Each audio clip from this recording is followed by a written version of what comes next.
Hey, welcome back inside the Mind of Matt.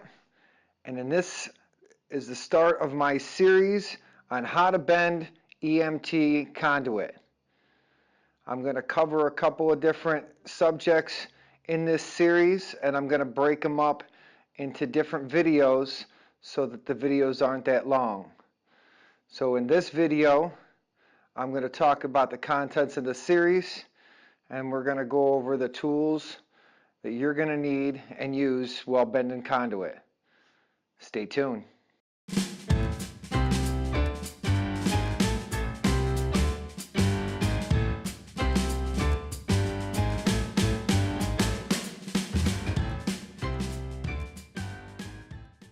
All right, so besides a bender to bend conduit, the method that I'm going to teach you, you're going to need some other tools. Let's take a look at the tools we're going to need. First, you're going to need a tape measure. Doesn't matter the length, you're going to be dealing with 10-foot increments. This is a 16-footer, 25-footer will work. I like to use a magnetic tip because we're dealing with metal object. It allows you to get a measurement from distances, and the magnet will hold. When you're taking a measurement, you're going to need a marker or a pen or a pencil, depending on where you're using it. Some people might frown upon using a marker. It's easy to see the marks when you're measuring out conduit. Next, you're going to need a conduit reamer. This is a 2-in-1. It's got a screwdriver in the end, as well as a 1/2 inch, a 3/4, and a 1-inch reamer. A good level. This is an actual pipe bending level. It's got a little vise here to lock in the end of the pipe, or stick it on the pipe with its earth magnets. It's got a 90 degree, a 0 degree, a 30 degree, and a 45 degree, which are the common bends that you're going to be using, which we'll cover in later material. Next, you're going to need something to cut the conduit with. Now, a good old hacksaw will work, as long as you got a nice new blade, and that's where the conduit reamer is going to come in play. Once you cut it, you're going to want to ream it, cleaning out any burrs on the inside or the outside of the conduit, so that when you're trying to put it in a connector or a coupling, it goes in, as well as there's no metal burrs that are gonna nick or scratch the wire that you're trying to pull it in a later date. And then we have this fancy tool called a marksman, and that will be in a later video, and I'll do a whole video on how to use this particular tool. So now that these tools are covered, let's go and break out the benders and see what we've got. Alright, now conduit comes in different sizes.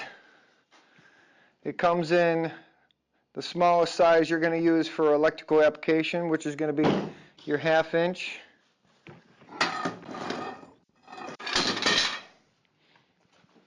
Then you've got 3/4 inch.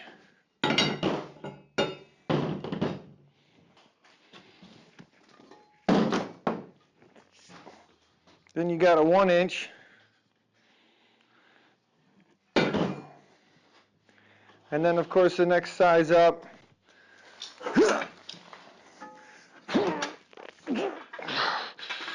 is going to be 1 1/4 inches.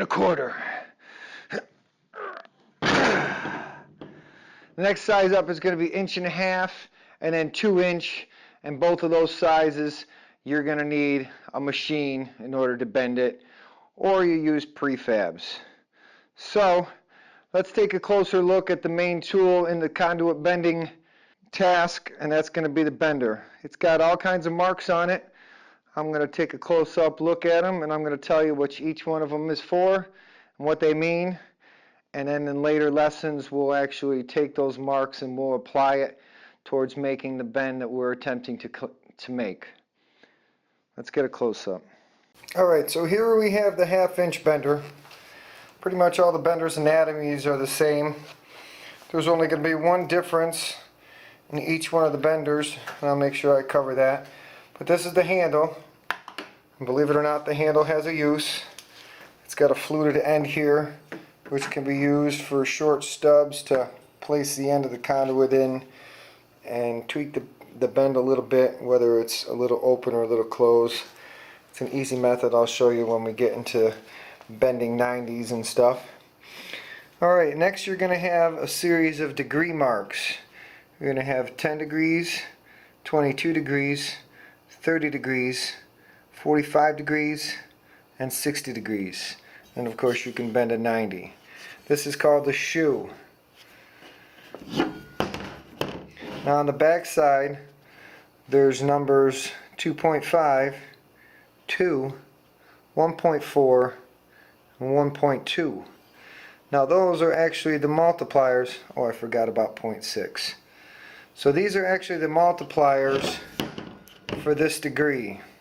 So if you actually want to bend any one of these degrees for a bend, you're going to use that multiplier and you will get the distance that you need to make between the marks to get the desired distance for an offset would be in this application, which I will be covering in a future video.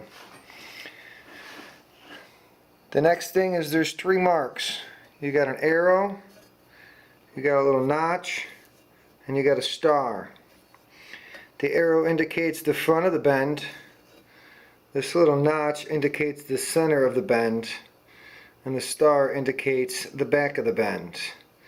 And each one of those has a significant reason and purpose when making bends.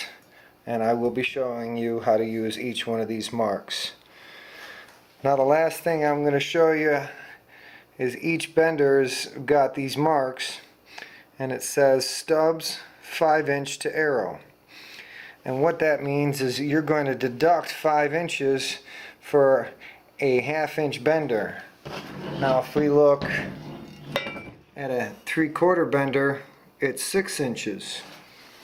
And if we look at a 1 inch, oh, where is it?